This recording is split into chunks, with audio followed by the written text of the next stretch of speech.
बिस्मिल्लाहिर्रहमानिर्रहीम। अस्सलाम वालेकुम। आज 19 मई बरोज़ बुध हम बात करेंगे 3 अहम इशूज़ के हवाले से। जमीयत उलमा इस्लाम फ़ेक के अहम रहनुमा की गिरफ़्तारी और जिस्मानी रिमांड, बड़ी अहम डिटेल्स हैं जो मैं आपके साथ शेयर करने जा रहा हूँ। साथ हम बात करेंगे शरीफ ख़ानदान के बाद एक और बड़े आदमी के ख़िलाफ़ केस सुनने वाले जज का रातों रात तबादला कर दिया जाता है, वो क्या मामला है उसके ऊपर हम बात करेंगे। CCPO लाहौर का बड़ा एक्शन और एक बड़ा ही अहम इक़दाम जो CCPO लाहौर ने उठाया, और मैं समझता हूँ कि तमाम पुलिस अफसरान को ये कदम उठाना चाहिए, वो डिटेल्स मैं आपके साथ शेयर करूँगा। और नैब की अमीर मुकाम जो कि सूबाई रहनुमा हैं और सूबाई सदर हैं पाकिस्तान मुस्लिम लीग नून के और मरीम नवाज़ के ख़ास आदमी हैं, उनके ख़िलाफ़ नई एक इंक्वायरी शुरू करने की मंजूरी दी गई है। वो डिटेल्स भी मैं आपके साथ शेयर करूँगा। जैसा कि आप जानते हैं कि CCPO लाहौर ग़ुलाम महमूद डोगर, उनकी जो कारकर्दगी है वो बहुत अच्छी है, और वो जब से लाहौर में आए हैं उन्होंने सिर्फ बातें नहीं की बल्कि अमली काम किया है और अमली इक़दामात उठाए हैं, और बड़ी मेहनत के साथ वो काम करते हमें नज़र आए। CCPO लाहौर ने ऐलान किया है कि उनके नीचे जितने भी इन्वेस्टिगेशन अफसरान हैं, जो तफ्तीशी अफसरान हैं, एक बात आप याद रखें कि जब भी हमारे क्रिमिनल लॉ में मुकदमा दर्ज होता है और मुकदमा दर्ज होने के बाद जो पहला काम है वो तफ्तीश का है। तफ्तीश अगर ठीक हो और पुलिस वाले मेहनत करें, तफ्तीश को मुख्तलिफ़ एंगल्स से, मुख्तलिफ़ पहलुओं से जायज़ा लेकर सारी जो एविडेंस है उसको कलेक्ट करें, तो उसके बाद जब यही एविडेंस अदालत में बतौर चलान सबमिट होती है तो फिर बड़ा मुश्किल हो जाता है मुल्ज़म के लिए या वकील सफाई के लिए अपनी जान बचाना। हमारे यहाँ क्रिमिनल केसेस में जो एक्यूटल की रेशो है, बरीयत की रेशो है, वो इसलिए भी ज़्यादा है कि हमारे यहाँ तफ्तीश का निज़ाम नाक़िस है। तफ्तीशी अफसरान या नालायक हैं या करप्ट हैं, वो केस का बेड़ा गर्क करके चलान में उसको भेजते हैं और जिसके बाद फिर मुल्ज़म उसका फ़ायदा लेते हैं। और यही वजह है कि हमारे यहाँ जैसे नैब के केसेस हैं वहाँ पर 69% जो है वो कन्विक्शन रेट है, सज़ा का जो रेशो है वो 69 है। लेकिन हमारा जो आम जनरल क्रिमिनल लॉ है उसमें 30% कन्विक्शन रेट है, 70% जो है वो एक्यूटल रेट है। उसकी वजह पुलिस तफ्तीशी अफसरान की नालायकी है।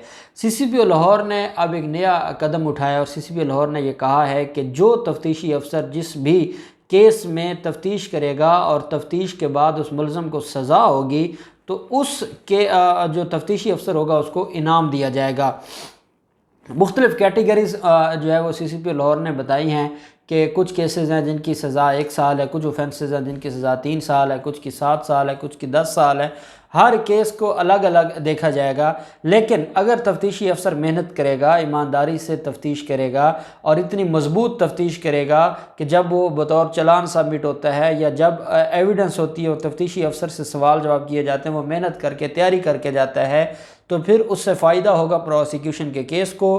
प्रोसिक्यूशन का केस मजबूत होगा और प्रोसिक्यूशन के केस मजबूत होने की वजह से जो एक्यूटल रेशो है वो कम होगी और कन्विक्शन ज़्यादा होंगी, जो ज़िम्मेदारान हैं उनको सज़ा होगी, और इसके बदले तफ्तीशी अफसरान को इनाम दिया जाएगा, उनको रकम दी जाएगी अफसरान की तरफ से, इस वजह से कि वो इस मामले को मज़ीद बेहतर करें और वो इस मामले को इस वजह से भी मेहनत करें कि उनको इनाम मिलेगा और वो रिश्वत की बजाय इनाम की तरफ आएँ ताकि जो इस्लाह हो सके पुलिस निज़ाम में।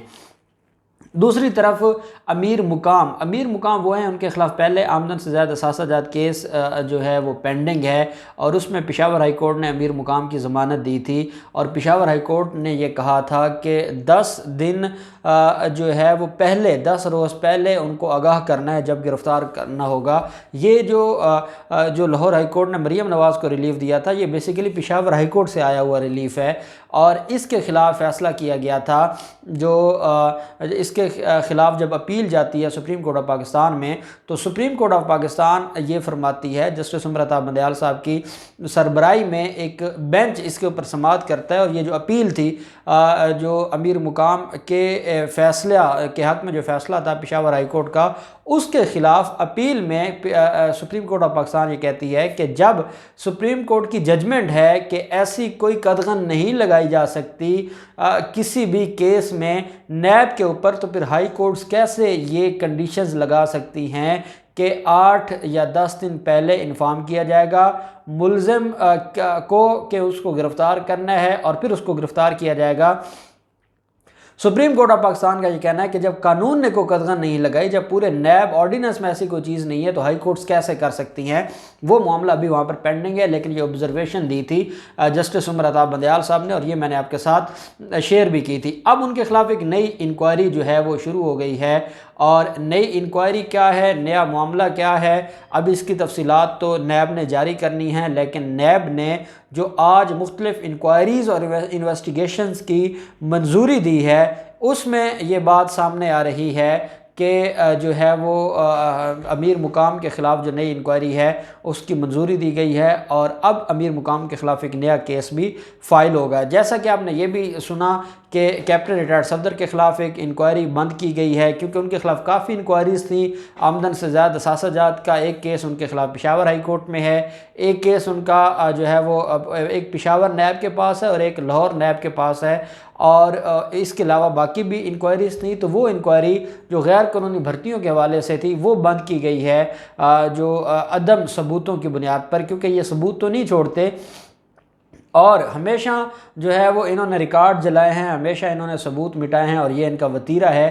खैर, अब अमीर मुकाम के ख़िलाफ़ भी एक नई इंक्वायरी जो है वो नया केस दर्ज होगा। साथ हम बात करते हैं, जहांगीर तरीन आज अदालत में पेश हुए थे, और जहांगीर तरीन के ख़िलाफ़ जो केस है, अब जानते हैं कि बैंकिंग जराइम कोर्ट में जज अमीर मोहम्मद ख़ान साहब हैं। ये वो जज हैं जिन्होंने जहांगीर तरीन की दरख्वास्त खारिज की थी। जहांगीर तरीन के वकला ने एक दरख्वास्त फ़ाइल की थी कि हमारा केस भी ऑर्डिनरी अदालत में भेजा जाए, सेशन कोर्ट में भेजा जाए, हमारा केस स्पेशल अदालत न सुने। जब ये अदालत में कहा गया था तो अमीर मोहम्मद ख़ान साहब ने उनकी दरख्वास्त खारिज कर दी थी, और अमीर मोहम्मद ख़ान साहब ने यह फरमाया था कि आपके ख़िलाफ़ जो केस है वो जो अब तक की इन्वेस्टिगेशन है या इंक्वायरी है उसमें ये बात वाज़ेह है कि आपके ख़िलाफ़ मनी लॉन्ड्रिंग का केस है, और मनी लॉन्ड्रिंग का केस जो है वो सेशन अदालत नहीं सुन सकती, बल्कि वो बैंकिंग जराइम कोर्ट ही सुनेगी। तो हम ही आपका केस सुनेंगे। अभी आपका बेल स्टेज पर है, जब मामला बेल से आगे जाएगा, ट्रायल होगा, तो ट्रायल में फिर चीज़ें देखी जाती है, फिर अदालतें देखेंगी कि आया ट्रायल में कोई रिलीफ देना है नहीं देना, मामला ऑर्डिनरी कोर्ट में जाना है नहीं जाना, मामला सेशन कोर्ट जाएगा नहीं जाएगा। तो अमीर मोहम्मद ख़ान साहब ने उनकी दरख्वास्त खारिज की थी। आज भी अमीर मोहम्मद ख़ान साहब ने बरहमी का इजहार किया था जब जहांगीर तरीन के वकला ने यह कहा कि हम आज बहस नहीं कर रहे क्योंकि अभी इसमें तफ्तीश मुकम्मल नहीं हुई, और हम चाहते हैं कि जब प्रोसिक्यूशन अपनी जो है वो आर्गूमेंट्स करे तब हम करें। तो अदालत ने कहा भी आप पिटिशनर हैं, पहले आप अपनी बहस मुकम्मल करें और उसके बाद फिर प्रोसिक्यूशन अगली तारीख पर बहस मुकम्मल कर देगी। आप अपनी बहस तो मुकम्मल करें क्योंकि आपकी डिटेल बहस होनी है और काफ़ी टाइम लगना है। तो जब अदालत में ये बात की तो उसके बाद फिर ये जो मामला है ये जो इस हवाले से जो रिलीफ़ दिया जाना था और जो रिलीफ़ चाहते थे अमीर मोहम्मद ख़ान साहब से, रिलीफ़ वो ना ले सके, और अदालत ने आज काफ़ी बरहमी का इजहार भी किया, और अदालत ने जहांगीर तरीन के वकला से कहा कि आपको तैयारी करके आनी चाहिए, बजाय इसके कि आप FIA की तरफ देखें। आप पिटिशनर हैं, आप अपने केस को देखें और आप अपने केस को पहले डिसाइड करवाएं या अपने केस को आप ख़त्म करवाएं। तो जो भी होगा अदालत ने कहा कि उसके बाद प्रोसिक्यूशन अपना काम करेगी। अब जो मामला है दूसरी तरफ जो अमीर मोहम्मद ख़ान साहब का, अमीर मोहम्मद ख़ान साहब को आज उनका तबादला कर दिया जाता है चीफ़ जस्टिस कासिम खान साहब की तरफ से, और अब उनकी जगह जैसे 2 अप्रैल से पहले लोगों का तबादला है, पहले जजेस का तबादला है, इनका भी आज तबादला कर दिया जाता है। अब बैंकिंग जराइम कोर्ट ने जो 31 मई को डिसीजन देना था, अब वो मामला कहाँ जाएगा, क्या ये भी मामला लटक जाएगा, ये तो आने वाले दिन ही बताएंगे। दूसरी तरफ जमीयत उलमा इस्लाम फ़ेक के जो गद्दार हैं, जिन्होंने रियासत को गाली दी, जिन्होंने इदारों को गाली दी, मुफ्ती कफ़ायतुल्लाह, उनको आपको याद होगा गिरफ़्तार किया गया था, फिर पेशावर हाई कोर्ट ने उनको रिहा कर दिया था। अब उनके उस केस में दफ़ात जो दहशतगर्दी की दफ़ात शामिल की गई हैं, नई इन्वेस्टिगेशन हुई और उसमें दहशतगर्दी की दफ़ात शामिल की गई। तो उसके बाद दोबारा गिरफ़्तारी अमल में लाई गई, और गिरफ़्तारी लाने के बाद आज एबटाबाद की इंसदाद दहशतगर्दी अदालत में मुफ्ती कफ़ायतुल्लाह को पेश किया गया।